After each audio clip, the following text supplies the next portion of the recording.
जी, तो बिस्मिल्लाहिर्रहमानिर्रहीम, अस्सलामुअलैकुम। उम्मीद है कि आप सब लोग खैरियत से होंगे। यूनिट नंबर 11 हमने class 10 Sindh board sound chapter का हमने क्वेश्चन आंसर्स का पार्ट 1 कर लिया था परसों। ठीक है, उसकी वीडियो आप लोग को मिल चुकी होगी, जिसमें हमने तकरीबन question number 1 to question number 6 तक काम कर लिया था। और आज ये छोटी सी एक वीडियो है जिसमें हमने इसके रिमेनिंग 2 या 3 क्वेश्चंस कंप्लीट किए हैं। ठीक है जी। तो और इसके बाद फिर हमने इंशाल्लाह अब इसके न्यूमेरिकल्स अपलोड करने हैं, वो मेरे ख्याल से 8 हैं या 7 हैं। मैं उसकी वीडियो बना के बोर्ड के ऊपर इंशाल्लाह अपलोड कर दूंगा। ठीक है जी। तो हम जल्दी से चलते हैं ज़रा वीडियो की तरफ। Unit number 11 chapter sound question answers part 2। अच्छा देखिए भाई, ये जो क्वेश्चन नंबर 7 है, क्वेश्चन नंबर 6 तक हमारा पार्ट 1 वाली वीडियो में हो गया था। क्वेश्चन नंबर 7 से हमने स्टार्ट करना है। ये क्वेश्चन ऐसा है, देखो यार, ये तुम्हें बहुत सारे नोट्स में नहीं मिलेगा। ठीक है, हमने क्या किया है, हमने एक टेबल बनाया है जिसमें स्पीड ऑफ साउंड आपको बताना है डिफरेंट मीडियम्स में एट 25 डिग्री सेंटीग्रेड। ये सवाल ना सेक्शन बी में आने वाला है ना सेक्शन सी में आने वाला है। ठीक है, ये मोस्ट इंपॉर्टेंट सवाल है एमसीक्यूज़ के लिए। एमसीक्यूज़ के लिए या अभी आप लोग के जो पेपर होंगे स्कूल में, प्रीलिम्स होंगे, असेसमेंट्स होंगे, उनके लिए। ठीक है, एमसीक्यूज़ के लिए तो ये बोर्ड के लिए बड़ा इंपॉर्टेंट है। देखो यार, याद रखो, एमसीक्यूज़ में वो आपको वही सारी चीज़ें देते हैं जो कि सेक्शन बी और सेक्शन सी में नहीं दे सकते हैं। ठीक है, अब इसमें आपको मिसाल कर रहे हैं, उसमें एमसीक्यूज़ में देते हैं कि भाई अल्मोनियम की आप स्पीड बताएं 25 डिग्री सेंटीग्रेड पे।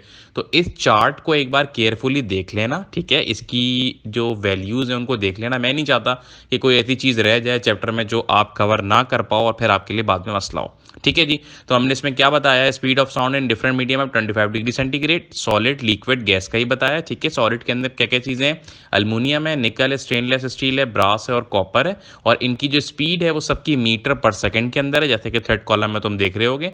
6420 फर्स्ट है, 6040 5960 4700 और 2270। इसको बस एक बार इस तरह पढ़ भी लोगे ना अगर, तो उससे भी तुम्हारे लिए आसानी ये होगी कि तुम जब पेपर कर रहे होगे एमसीक्यूज से पहले, यानी कि बोर्ड के पेपर से पहले भी अगर इसको पढ़ लोगे, तो जब तुम एमसीक्यू सॉल्व करोगे तो तुम्हारे जहन में चीज़ें चल रही होंगी। ठीक है, तो ये तुम्हें बहुत ज़्यादा फायदा देगा, इसको एक बार लाजमी देख लेना। उसके बाद लिक्विड में आ जाओ। लिक्विड में हमारे पास 4 चीज़ें दी हुई हैं, वाटर, सी वाला यानी कि समुद्र का पानी, वाटर डिस्टिल्ड, इथेनॉल और मिथेनॉल। इनका क्या दिया हुआ है जी, इनका वाटर सी का दिया 1531 मीटर पर सेकंड, वाटर डिस्टिल का दिया 1498 मीटर पर सेकंड, इथेनॉल का दिया हुआ 1207 मीटर पर सेकंड और मिथेनॉल का दिया हुआ 1103 मीटर पर सेकंड। ठीक है जी। गैसेस नेक्स्ट पेज पे देख लेते हैं। अच्छा जी, अब देख लो गैसेस में हमारे पास हाइड्रोजन दी हुई है, हमें हीलियम दी हुई है, एयर दिया हुआ है, ऑक्सीजन दिया हुआ है, सल्फर डाइऑक्साइड दिया हुआ है। उनके सामने उनके बारे में लिखा है 1284 मीटर पर सेकेंड हाइड्रोजन का है, 965 मीटर पर सेकेंड हीलियम का है, 340 मीटर पर सेकेंड एयर का है, 316 ऑक्सीजन का है और 213 सल्फर डाइऑक्साइड का है। ठीक है जी। ये हमारे पास आ गई वो स्पीड जो कि हमारे पास 25 डिग्री सेंटीग्रेड पे होती हैं। सॉलिड के कुछ सब्सटेंस आ गए, गैसेस के आ गए और लिक्विड के आ गए। ठीक है, इसके बाद एक सवाल और है। मैंने उस वाली वीडियो को थोड़ा सा शॉर्ट इसलिए कर दिया था कि मैं इसमें ये दोनों सवाल बता सकूं। ये सवाल बताना मेरा असल मकसद था। ठीक है, मैं इसको वहां पर डाल सकता था पार्ट 1 में, लेकिन मैंने इसको थोड़ा सा अलग रखा है क्योंकि इसकी इंपॉर्टेंस एमसीक्यूज के लिए ज़्यादा है। ठीक है, इस वाली वीडियो के अंदर जो दोनों सवाल हैं ये एमसीक्यूज के लिए और ये समझो कि शॉर्ट के लिए, जो इसका नेक्स्ट वाला सवाल है वो है ज़्यादा इंपॉर्टेंट। बट जो पार्ट 1 वाली वीडियो थी वो सेक्शन सी के लिए बड़ी इंपॉर्टेंट है। ठीक है जी, वो तो इंशाल्लाह मैं आपको पेपर से पहले आपको गैस बताऊंगा अपना, और इंशाल्लाह उम्मीद है कि उसी में से लगेगा। खैर फिलहाल अभी हम इसका क्वेश्चन नंबर, मेरे ख्याल से 7 था ये, और अब हम 8 देखते हैं। नाउ जी, क्वेश्चन नंबर 8 और हमारा ये आखिरी सवाल है इस चैप्टर का। कौन कौन से फैक्टर्स होते हैं जो कि साउंड की स्पीड के ऊपर डिपेंड करते हैं या उनके ऊपर असरअंदाज होते हैं। ठीक है जी। Factors that affect the speed of sound. The speed of sound is affected by a variety of factors. Two of the factors affecting the speed of sound in the air are given below. एक तो होती है temperature की, जो उसका असर होता है, और एक होता है ह्यूमिडिटी का। ठीक है, ये दोनों वो चीज़ें, बहुत सारी चीज़ें होती हैं बट ये दोनों वो चीज़ें हैं जो कि डायरेक्ट असर करती हैं साउंड की स्पीड के ऊपर। ठीक है, इफेक्ट ऑफ टेम्परेचर कैसे करता है देख लो। We know that the kinetic energy of gas molecules is directly proportional to the absolute temperature. हमें ये चीज़ पता है पहले से ही कि जो काइनेटिक एनर्जी होती है गैस मॉलिक्यूल्स की वो डायरेक्टली असरअंदाज होती है, प्रोपोर्शनल होती है एब्सोल्यूट टेम्परेचर के ऊपर। Then they can vibrate at a higher rate, उनकी वाइब्रेशन रेट हाइयर होती है. As the molecules vibrate faster sound waves can travel more quickly. याद रखना, जब भी मॉलिक्यूल्स तेज़ी में वाइब्रेट होंगे, फास्टर वाइब्रेट होंगे, तो जो साउंड की वेव्स होगी वो बहुत तेज़ी में मूव करेगी या बहुत तेज़ी में वो ट्रेवल करेगी. ठीक है, ये बात बिल्कुल ध्यान में रखो कि ये जो आखिरी वाला पॉइंट है, as the molecules vibrate faster sound waves can travel more quickly, यानी कि ये चीज़ें आपस में डायरेक्टली प्रोपोर्शनल है. जितना ज़्यादा मॉलिक्यूल्स की वाइब्रेशन तेज़ होगी, उतना ज़्यादा साउंड वेव तेज़ी में ट्रेवल करेगी. ठीक है, इफेक्ट ऑफ ह्यूमिडिटी देख लेते हैं. अच्छा भाई, इफेक्ट ऑफ टेम्परेचर के ये 2-3 पॉइंट्स रह गए हैं. Speed of sound at 25 degree centigrade, मैंने यहाँ पर साथ में speed of sound at 0 degree centigrade ही बता दी है. ठीक है, तो speed of sound at 25 degree centigrade होता है हमारे पास 346 मीटर पर सेकेंड, और स्पीड ऑफ साउंड हमारे पास होता है एट 0 डिग्री सेंटीग्रेड 331 मीटर पर सेकेंड. ठीक है जी.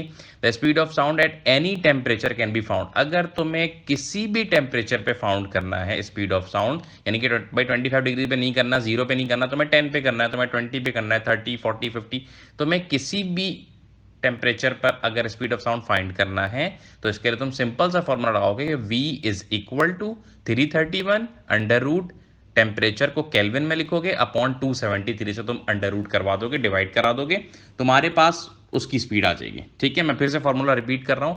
331 अंडर रूट टेम्परेचर को लिखोगे केल्विन में और उसके अपॉन में लिखोगे 273. ये जो टेम्परेचर केल्विन में लिखोगे और अपॉन 273 अंडर रूट के अंदर है, 331 अंडर रूट से बाहर है.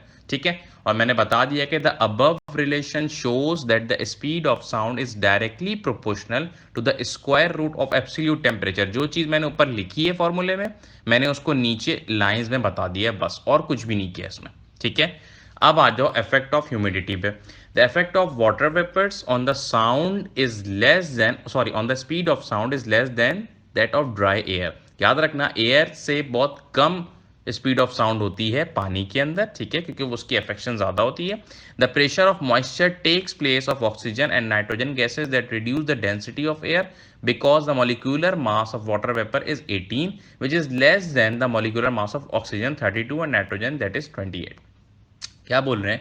ये बोल रहे हैं जब जो प्रेशर होता है मॉइस्चर्स का, वो टेक प्लेस, ऑक्सीजन को हटाता है, नाइट्रोजन को हटाता है, that reduce the density of air because the molecular mass, क्योंकि जो वाटर वेपर्स होते हैं उनका मॉलिक्यूलर मास 18 होता है, जो कि कम होता है किससे?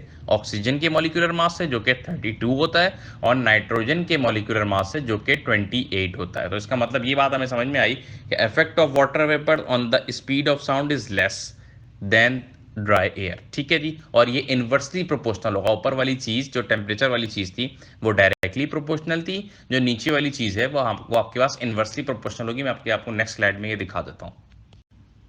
देखो जी, यही बात मैंने आपको बताई थी कि जो स्पीड ऑफ साउंड होता है वो इनवर्सली प्रोपोर्शनल होता है square root of the density के. ठीक है जी, तो आप इसको लिखने के लिए v is inversely proportional to 1 divided by under root और उसके अंदर डेंसिटी. जो p का साइन है, स्मॉल p का, इसको हम डेंसिटी को रिप्रेजेंट करते हैं. छोटा सा इसके नीचे कर्व सा भी होता है p के, लेकिन वो यहाँ बनाना मेरे लिए थोड़ा मुश्किल था, इसलिए मैंने इसको सिंपल p कर दिया. मैं तुम्हें बता रहा हूँ कि ये डेंसिटी है. ठीक है जी, ये जो सवाल है हमारे पास, ये सेक्शन बी के लिए थोड़ा सा इंपॉर्टेंट है. कह सकते हो कि शायद मे बी पॉसिबल आ जाए. असेसमेंट्स वगैरह में, प्रीलियम वगैरह में तो आने के चांसेस काफ़ी ज़्यादा हैं स्कूल के जो होते हैं, लेकिन ऑन बोर्ड के पेपर की अगर बात करें तो उसके लिए फिर हम फाइनल उसी वक्त बताएंगे, और जो गैस होगा फिर उस हिसाब से देखेंगे मुख्तलिफ कोचिंग सेंटर्स या स्कूल्स क्या गैस दे रहे हैं उस वक्त. ठीक है, तो उस वक्त हम इसको चेक करेंगे, लेकिन मेरे ख्याल से सेक्शन बी में इसके 30-40% चांसेस हैं आने के.